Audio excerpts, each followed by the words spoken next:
pendiri dan juga penggerak Nahdlatul Ulama yang terkenal sangat-sangat cerdas, Mbah Kiai Wahab Hasbullah. Salah satu wujud kecerdasan Mbah Kiai Wahab Hasbullah, di mana dulu pernah ketika berangkat rapat ke Surabaya untuk menghadiri satu acara di Surabaya, Mbah Kiai Wahab bersama dengan Mbah Kiai Bisri Samsuri masuk dalam satu dokar. Berangkat di tengah perjalanan, Mbah Kiai Wahab menawarkan kepada Mbah Kiai Bisri, monggo Yai kita dahar dulu, sebelum kita sampai di acara perut kita sudah kenyang. Ini menjadi satu kaidah yang sering disampaikan oleh Kiai Ali Masyuri. Sebelum berangkat acara, kalau bisa perut diisi terlebih dahulu, agar ketika acara tidak tomak kepada tuan rumah, kira-kira enek berkati apa ora. Maka dari itu tadi ketika Pak Kamal bilang sama saya, tanya sama saya, jenengan sebaiknya makan dulu. Oh tidak, sudah saya isi sebelum saya sampai di sini, sehingga tuan rumah nggak usah khawatir. Tapi kalau berkat siap menerima. Diisi dulu sebelum masuk ke acara, diisi dulu sebelum berangkat, sehingga menghilangkan rasa tomak ketika di acara. Kira-kira panganane apa, kira-kira mulai digawani berkat apa ora. Ini yang sering disampaikan oleh Kiai Ali Masyuri, dan ternyata Kiai Ali Masyuri juga dari abahnya. Mbah Kiai Wahab menawarkan kepada Mbah Kiai Bisri Samsuri, Mbah monggo kita makan dulu. Apa jawab Mbah Kiai Bisri Samsuri? Gak enak, mosok lambi putih, kopiah putih, surbanan mangan nang pinggir ratan. Katanya itu bisa menghilangkan muruah. Makanya makannya nanti sajalah. Jawab Mbah Kiai Wahab, kalau sekarang nggak makan nanti di acara kita tidak bisa khusyuk. Jadi dua-duanya memiliki tendensi dan argumentasi yang kuat.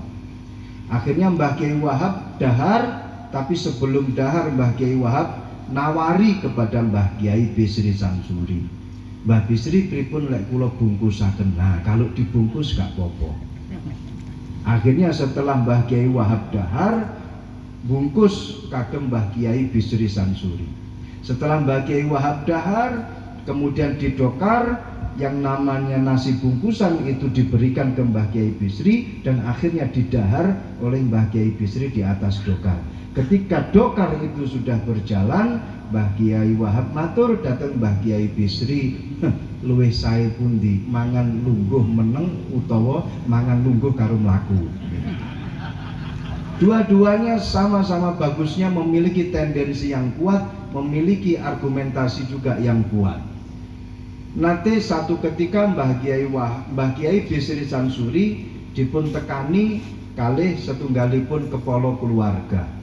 Mbah, saya ini punya keluarga, semuanya total jumlahnya ada 8. Saya sama garwa kula, kemudian anak saya 6. Sehingga kalau 6 tambah 2 itu sama dengan 8. Saya pengen korban pakai hewan sapi, tapi saya pengen 8 orang ini yang ada dalam satu keluarga niki melok kabeh numpak sapi, kersane saged mlebet surga bareng-bareng. Saged napa mboten Mbah, kira-kira sapi siji dienggo wong 8? Dijawab kali Mbah Kiai Bisri yang sangat-sangat Masya Allah berpegangan teguh dengan hukum-hukum fikih, kaul-kaul yang kuat, kaul-kaul yang asah. Dengan tegas dijawab oleh Mbah Kiai Bisri, ora oleh sapi kuwi dienggo wong 7. Ora enek kaule yang mengatakan sapi dienggo wong 8. Akhirnya nangis. Lek ngoten berarti kula sak keluarga mboten saged mlebu surga bareng-bareng, Mbah. Ana sing kencrit salah sijine, Mbah. Nangis matur curhat dateng Mbah Kiai Wahab Hasbullah. Mbah Kiai Wahab, kula pengen sak keluarga jumlahe 8 mlebu surga bareng-bareng numpak sapi siji. Saged napa mboten?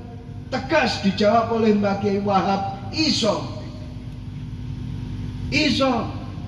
Alhamdulillah, bungah niku tiyang.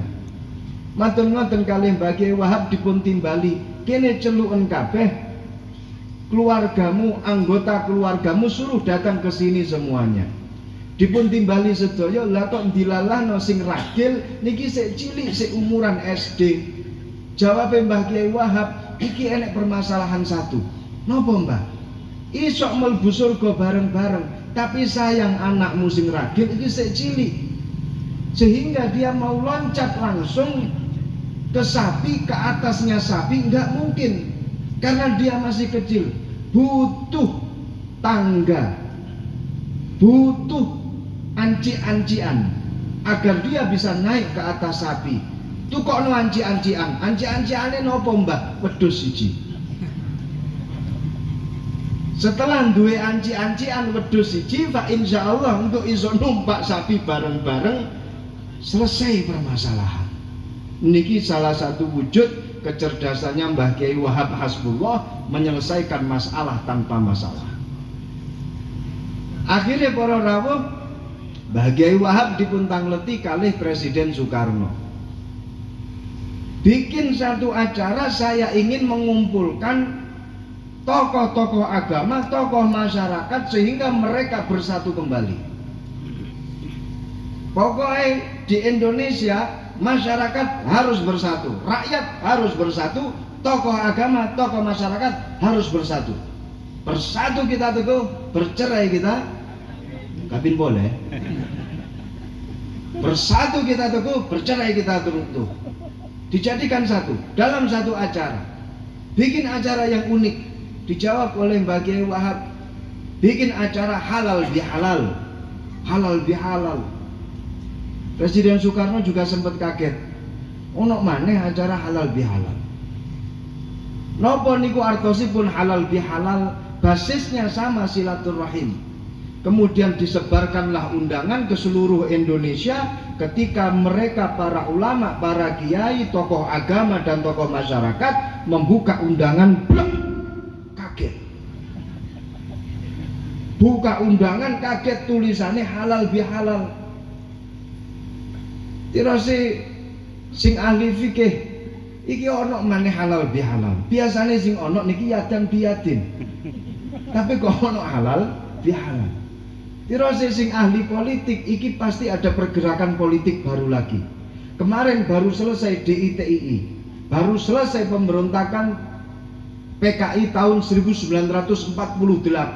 Ini ada pergerakan baru lagi, ada DITII, terus kemudian ada acara halal bihalal. Ini ormas baru lagi, ini partai politik baru lagi. Daripada ini menjadi berita hoax, sebaiknya saya datang. Akhirnya gara-gara perkara sing nyeleneh, istilah yang nyeleneh seperti ini, akhirnya mereka berangkat untuk menghadiri acara halal bihalal. Makanya kalau pengen panjenengan terkenal harus nyeleneh. Makanya ada satu kaidah kholaf yu'raf. Yang namanya berbeda itu pasti akan dikenal. Bala fi bi'ri zamzam tashtari. Ketika ada seseorang kencing di air zam-zam, pasti dia akan terkenal. Makanya kholaf yu'raf. Yang pada akhirnya mereka datang menghadiri acara halal bihalal. Ternyata basisnya itu tidak lain adalah silaturahim. Nah, ini adalah satu sejarah yang harus kita ketahui. Karena halal bihalal memang tidak ada di dalam kamus Munawir. Kamus Munjid juga tidak ada. Saya cari di Primbon juga tidak ada. Ini adalah satu sejarah yang harus kita ketahui. Dan anak didik kita, mereka-mereka yang akan sekolah di sanawiyah, yang diresmikan ini, mereka-mereka yang ada di pondok pesantren, kudu ngerti dengan sejarahnya para ulama-ulama kita masa lalu. Jangan sampai terus kemudian ada satu sejarah yang dipelencengkan, tapi kemudian kita tidak tahu. Seperti kemarin ada kasus di mana Sunan Muria dikatakan sebagai imamnya Syiah. Dan bagi mereka yang tidak tahu sejarah, dia pasti akan tumbang prinsipnya dengan berita-berita semacam ini. Maka pentingnya sejarah para rawuh untuk kita sampaikan kepada penerus-penerus kita, kepada anak-anak didik kita. NU niki kuat karena para ulamanya itu selalu mengerti tentang sejarah para muassis Nahdlatul Ulama. NU itu kuat karena apa? Karena penerusnya itu selalu mengikuti dawuhnya para muassis Nahdlatul Ulama. Insya Allah ila yaumil qiyamah pondok pesantren Lirboyo kuat karena penerusnya, santri-santrinya pakun tak bebeh cecekelan karo dawuhe para masyayikh-masyayikhnya. Amin ya rabbal alamin. Ini harus kita pegang. Orang itu kalau hidup di tengah-tengah masyarakat tidak mengerti tentang sejarah masa lalu, itu seperti ummatun la ta'rifu tarikhaha la tuhsinu an tusawwigha mustaqbalah. Orang itu kalau tidak mengetahui sejarah masa lalunya, maka dia tidak akan bisa merangkai masa depannya. Buta dengan arahan dari para pendahulu-pendahulunya. Maka ketika dia digoyang dengan satu permasalahan, labuh boleh, jatuh lagi. Masya Allah. Dan ini terbukti.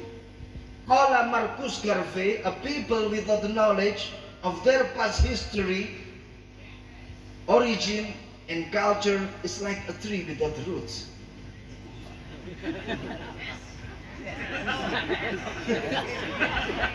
Oh neng a people utawi menungso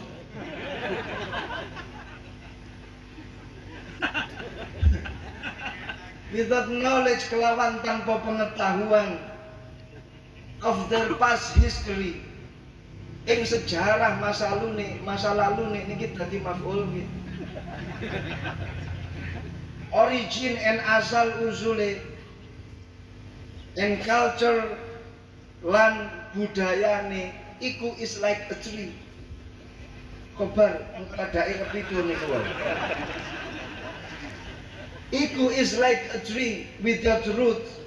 Iku kaya dene wit-witan tanpa akar. Iku kaya dene tanduran tanpa oyot. Jadi ketika ada satu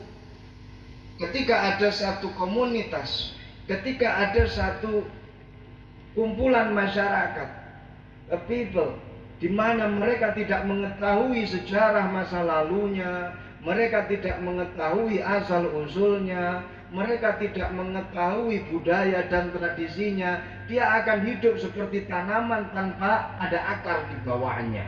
Sehingga ketika terkena badai, maka dia pasti akan langsung jatuh, tumbang.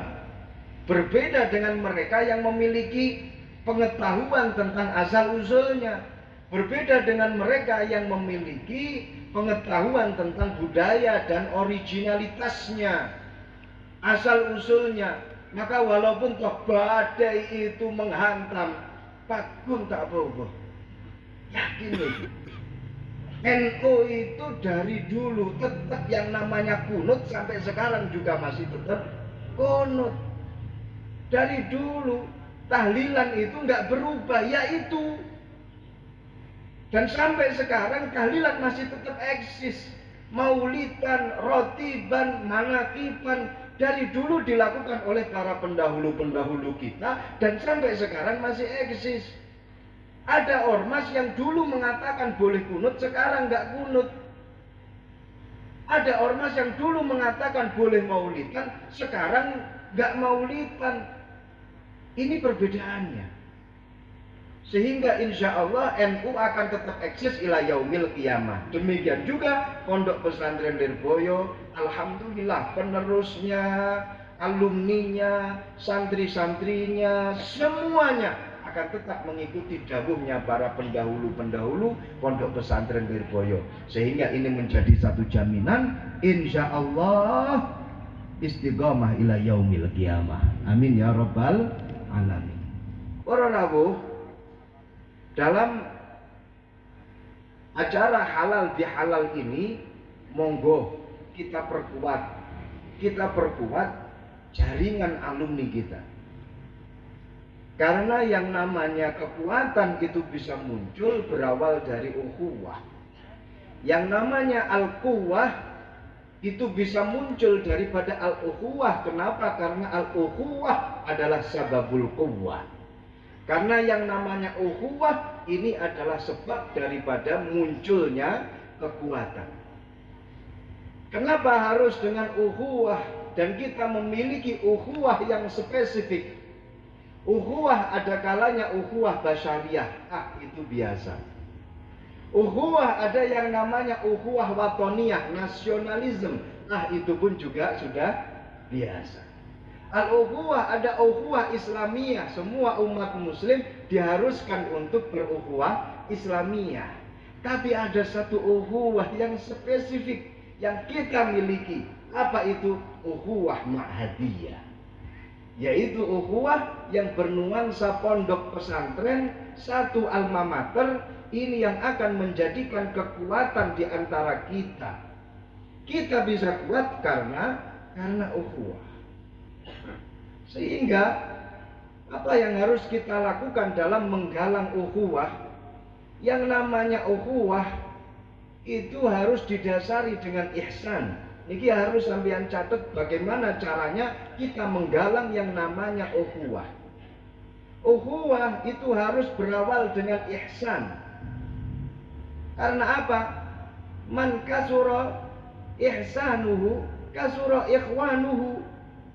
Orang yang banyak untuk memberikan kebagusan kepada orang lain, maka dipastikan ikhwannya pun juga pasti akan banyak. Ihsan itu adalah segalanya. Ihsan itu adalah sumber daripada atau faktor utama daripada munculnya banyaknya ikhwan. Jadi para rawuh, survei membuktikan wong apik tapi tanpa ihsan, atau orang biasa-biasa saja tapi dia banyak ihsannya, maka yang paling banyak ikhwannya itu adalah orang yang paling banyak ihsannya. Atau bahkan survei membuktikan orang yang banyak ilmunya tapi dia tidak pernah berihsan, atau ilmunya biasa-biasa saja tapi dia banyak melakukan ihsan, survei membuktikan yang paling banyak ikhwannya itu tetap orang yang sering melakukan ihsan. Niki kira-kira bener apa enggak? Bener apa enggak? Orang banyak ilmunya tapi tidak pernah ihsan, masih tetap kalah dengan orang yang biasa-biasa saja tapi dia sering melakukan ihsan. Contohnya bagaimana? Ada orang tokoh masyarakat, tokoh agama, dikenal oleh satu kampung, satu desa, atau bahkan satu kecamatan. Ketika hari H, pesta politik berlangsung, ada satu sosok baru saja datang dan dia melakukan ihsan besar-besaran, padahal dia sebelumnya sama sekali tidak dikenal. Musuhnya adalah orang yang sudah dikenal tapi tidak melakukan ihsan. Wa min alamatil ihsan itu adalah kasuro an tu'tiya amplop. Contoh gitu loh. Maka dalam sekejap orang yang sudah dikenal oleh masyarakat dalam bertahun-tahun lamanya, karena ihsannya kalah dengan mereka yang baru datang, maka bisa jadi dalam penghitungan suara ke depan dia pasti kalah. Dipastikan rabondo popo, cuman bondo jeneng, tetap kalah dengan yang namanya ihsan dengan wujud Ini orang rawuh, survei ini aneh bener ya gitu loh. Walaupun sebenarnya ini juga bikinan saya sendiri, ketoknya tenanan toh. Gitu. Tak pikir-pikir dewe, ya enak bener ya gitu loh. Jadi man kasura ihsanuhu kasura ikhwanuhu. Orang kalau sering memperbanyak ihsan, maka dia pasti akan banyak ikhwannya. Barometer mahabbah itu diantaranya adalah ihsan. Yang pertama, barometer mahabbah itu adalah nopo namine likamalihi. Gitu kan? Kita mahabbah kepada orang lain karena apa? Karena likamalihi, karena kesempurnaan yang dia miliki. Kau begitu sempurna, kan sampai ada lagunya. Likamali. Kemudian yang kedua, lijamalihi. Karena apa? Karena keindahannya, karena kecantikannya, karena ketampanannya. Tapi jangan lupa, barometer mahabbah yang paling besar itu adalah ihsan. Kamal, Jamal, putih Pak Kamal. Kamal, Jamal kalah dengan yang namanya ihsan. Bedanya mana ihsan? Ada. Kalau ada Kamal, ada Jamal, kemudian ada ihsan, yang menang pasti ihsan. Survei membuktikan ketika dia melihat orang dengan penilaian sederhana, biasa-biasa saja, dia tidak memiliki apa-apa, tapi dia memiliki ihsan yang kuat kepada orangnya, kepada orang lain. Gampangane ngomong pun transparan kemawon. Ketika ada orang gendaan, pacaran, gitu nggih. Awalnya biasa-biasa mawon. Tidak ada rasa makjub di dalam hatinya kepada laki-laki tersebut. Si perempuan ini juga menilai, biasa, dia laki-laki biasa, sahabat saya, nggak ada apa-apanya. Tapi kalau setiap hari laki-laki ini membelikan pulsa, setiap hari ngirimi pulsa, lama-kelamaan si perempuan ini sedikit demi sedikit hatinya pasti akan luluh. Ada apa gerangan dia membelikan pulsa untuk saya? Keesokan harinya setelah pulsa naik didik, dibelikan sepeda motor, setelah itu dibelikan mobil, setelah itu dibelikan rumah. Yakin ketika melakukan ihsan seperti itu, Pak Rani nanggone omahe, boleh nggak aku jadi suamimu? Jawabannya satu, mobil itu. Itu karena apa? Karena ihsan. Makanya yang namanya mereka-mereka yang butuh ikhwan dalam berumah tangga harus melakukan ihsan. Mereka-mereka yang belum bertemu jodohnya, maka lakukanlah ihsan. Maka segera kalian akan mendapatkan ikhwan dalam berumah tangga. Ini saya sampaikan penting karena dalam tradisi orang mencari ilmu, mereka itu lupa dengan yang namanya umur, sehingga mereka itu lalai dengan satu ibadah yang semestinya ibadah itu harus dia lakukan secepat mungkin karena kiamat akan datang, tapi dia lupa, yaitu ibadah nikah. Sehingga mereka para pencari ilmu yang sibuk mencari ilmu itu terlupakan. Dan predikatnya itu masih menjadi jomblo-jomblo fisabilillah. Ya, kita doakan bersama saja, semoga dia akan segera mendapatkan satu solusi. Ya, kalau tidak solusinya ditemukan ketika dia di dunia, atau mungkin solusinya ditemukan ketika di kuburan. Atau mungkin kalau memang tidak bisa berumah tangga di dunia, insya Allah Allah telah menyiapkan untuk kalian rumah masa depan. Insya Allah. Ihsan dalam berukhuwah, pertama yang harus kita lakukan itu adalah kita harus memperbanyak ihsan. Sehingga dengan demikian ukhuwah pasti akan terjalin.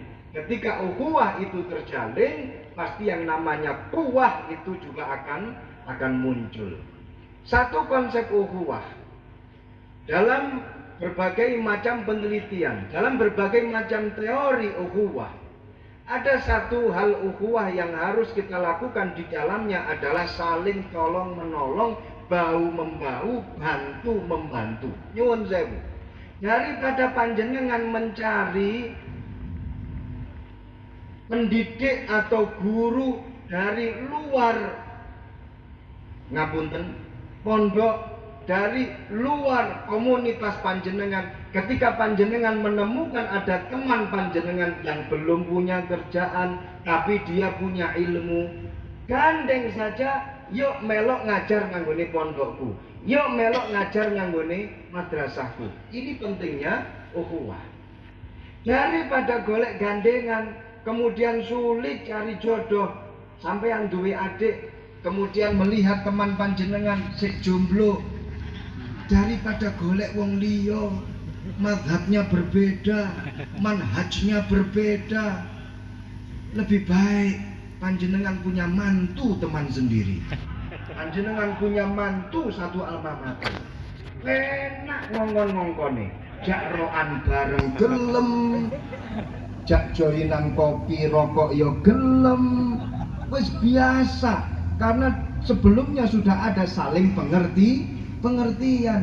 Di samping itu juga panjenengan sudah punya satu kaidah bahwa dalam masalah mencari jodoh itu sebaiknya tidak usah jauh-jauh. Menurut pengendikane Imam Ibnu Malik, wa fid dhamiri la yaji'ul munfasil idza ta'atta ayyaji'al muttasil.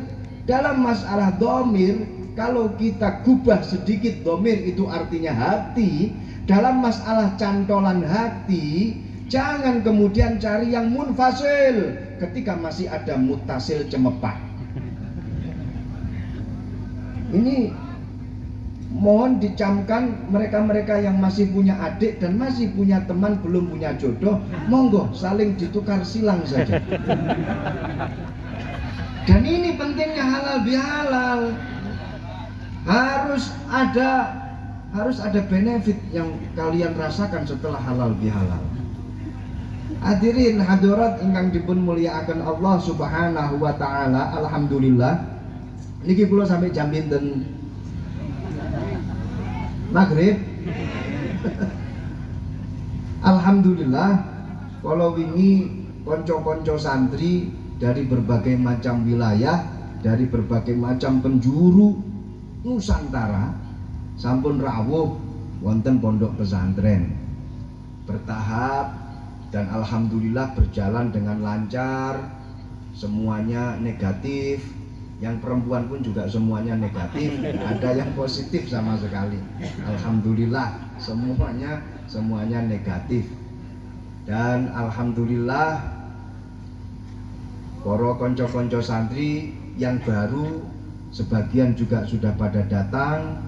Dan alhamdulillah mereka juga sudah beradaptasi. Insya Allah sebentar lagi kegiatan belajar mengajar di pondok pesantren akan segera dimulai. Nyuwun pandonga saking panjenengan sedoyo agar sekiranya konco-konco santri ini bisa tumakninah istiqomah berada di pondok pesantren. Amin ya robbal alamin. Para wali santri yang hadir, mungkin panjenengan punya putra dipondokkan di pondok pesantren di mana saja, wabil khusus di pondok pesantren Lirboyo. Kawula nyuwun dhateng panjenengan untuk selalu mendoakan kepada putra-putri panjenengan yang ada di pondok pesantren. Karena dungane panjenengan ini luar biasa para rawuh. Jadi ada 3 doa yang tidak akan mungkin ditolak oleh Allah Subhanahu wa taala. Yang pertama doaul madlum ala zalimihi, kedua doaul musafir, kemudian yang ketiga doaul walid ala waladihi.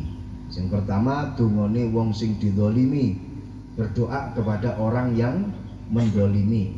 Semisal ana wong digojloki gak terima, terus akhirnya merasa dizalimi, terus akhirnya ndongakno elek datang orang yang mendolimi. Jadi makanya panjenengan ketika kalah gojlokan jangan kemudian langsung marah-marah nyabdo kepada orang yang gojlok, karena itu sangat berbahaya. Saya juga menyampaikan kepada para santri masih baru datang, saya briefing gojlokan kuile biasa nanggone pondok. Kalah gojlokan nangis itu biasa, karena dengan gojlokan kita bisa tambah dewasa.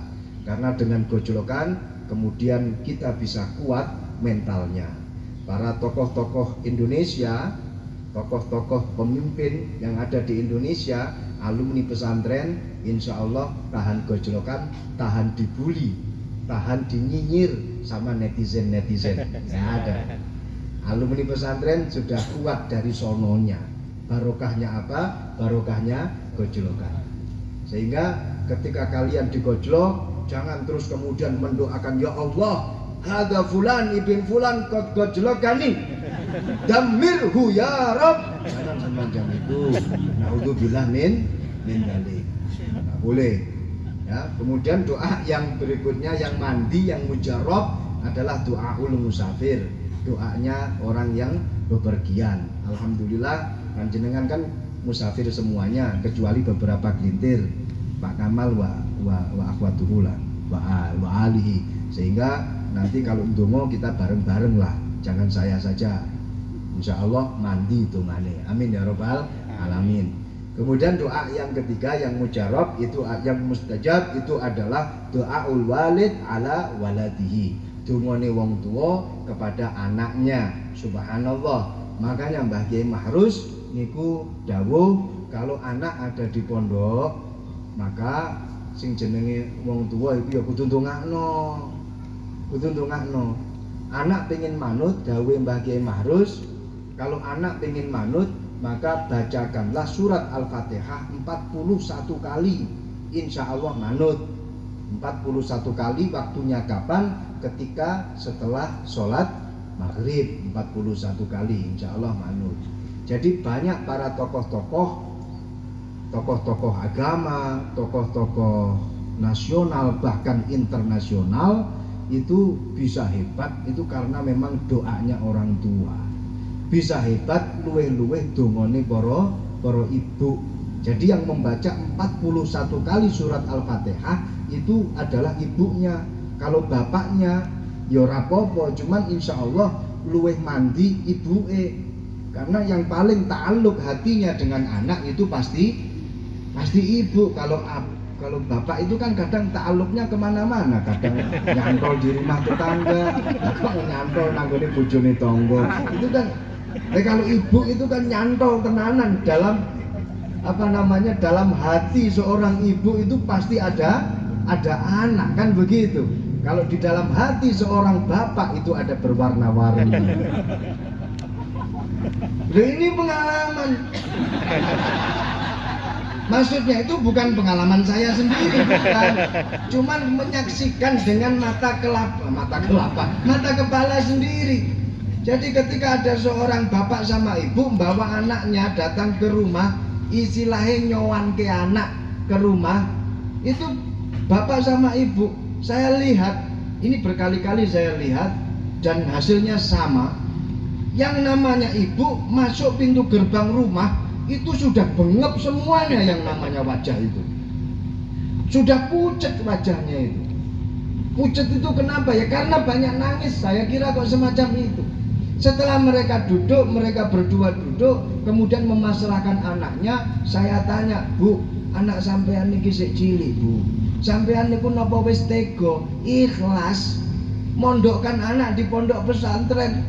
Niku asang ibu niku mesti jawabe niku kelawan nangis.